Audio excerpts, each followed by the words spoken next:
Hey everyone, hope you all had a happy new year. Welcome back to the channel. I know I've been gone for a while. I took a break over the holidays, but I plan on keeping the Mopar content flowing now as I have been for the past couple of years. So I'll get back to posting more frequently this week.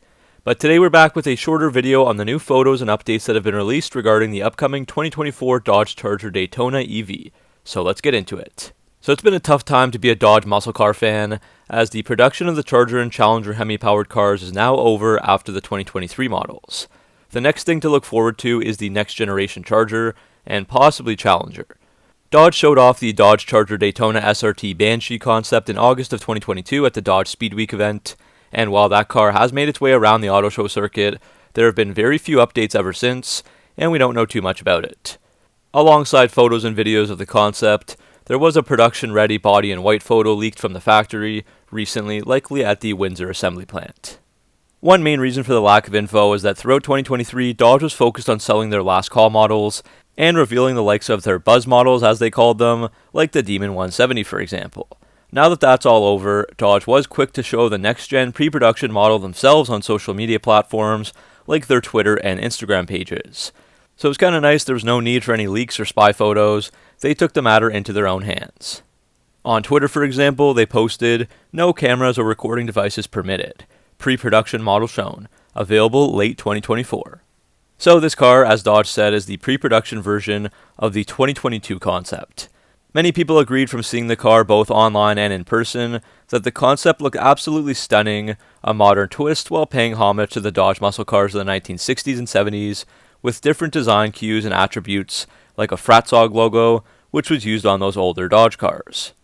I was able to see that concept live several times in Detroit and Chicago, as Dodge started by bringing one in Grays of Thunder color at the 2022 Detroit Auto Show, and then they would later use a striker red version at the 2023 Chicago and Detroit shows. The concept had quirks like a front R-wing, no B-pillar, and a Fratzonic chambered fake exhaust system, but the production versions are always different as there are more regulations to follow. So now let's check out those new pictures. First, Dodge still hasn't announced what this car is exactly. We know it's going to be the Charger 2-door EV, although it does sound like there will be a 4-door model released after. There's also going to be 400 volt and 800 volt versions that we'll talk about later on in the video. We also know that there will be gas versions released after the electric ones, but are unsure if there will be Charger or Challenger versions of that. The photos that Dodge released seem intentionally dark, but they still give us a really good view of the car and its proportions. We can see that there have been B-pillars added for production, obviously needed for those car regulations. We can see from the front end that Dodge stuck with the Fratzog logo front and center, as well as the R-wing. This is a front end that features a large opening for air to pass through, inspired by the nose cone front end of the 1969 to 1970 Charger Daytona. It's got a very thin LED light bar that flows into the LED headlights on either side.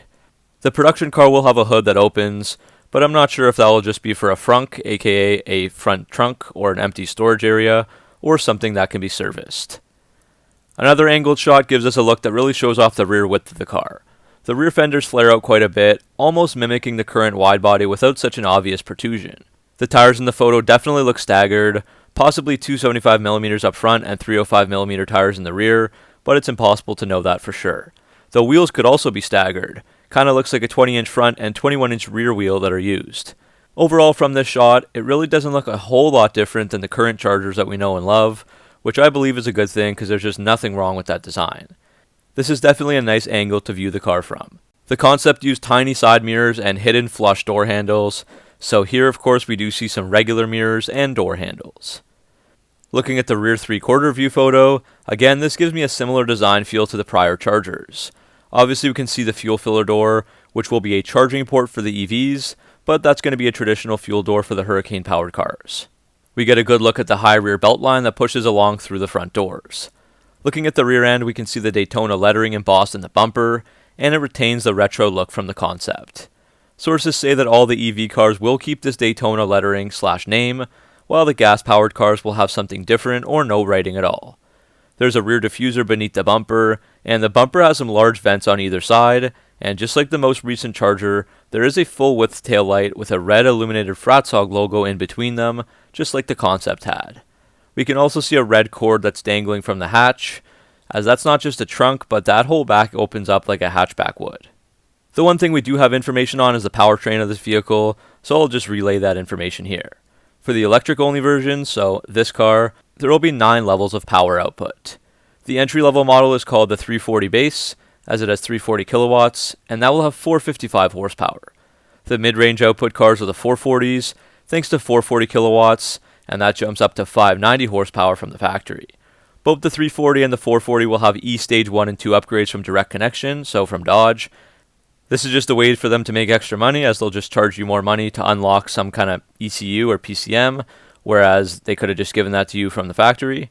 The base models will go from 455 to 495, all the way to 535 horsepower when at E-Stage 2, and the 440 car started at 590, goes up to 630 at Stage 1 and 670 horsepower at Stage 2, so that represents 6 of the 9 power levels. So the 340 and 440 had 400 volt architecture, but the top models will use the 800 volt Banshee system, like the Concept, and that also has its own E-Stage 1 and E-Stage 2 to add more power. Dodge isn't giving these numbers away yet, but the rumors have the power around 800 to 900, and of course, more seems realistic as well with the E-Stage upgrades. The gas-powered versions will be propelled by the 3-liter turbocharged inline-6 Hurricane engines, of which there's a standard and high output. We've already seen these many times now in the Direct Connection catalog, and under the hood of the Jeep Wagoneer, Grand Wagoneer, and 2025 Ram 1500s. Dodge is apparently retooling the Dodge Charger Daytona concept for a gas engine, but Dodge CEO Tim Kuniskis also kept saying the Charger is going to be electric only. So does that mean they will keep the Charger as the EV offering and add a Challenger as the gasoline-powered vehicle? Or will they have both? Or will there be no Challenger at all and just one Charger electric and one Charger gas? These questions are still unanswered.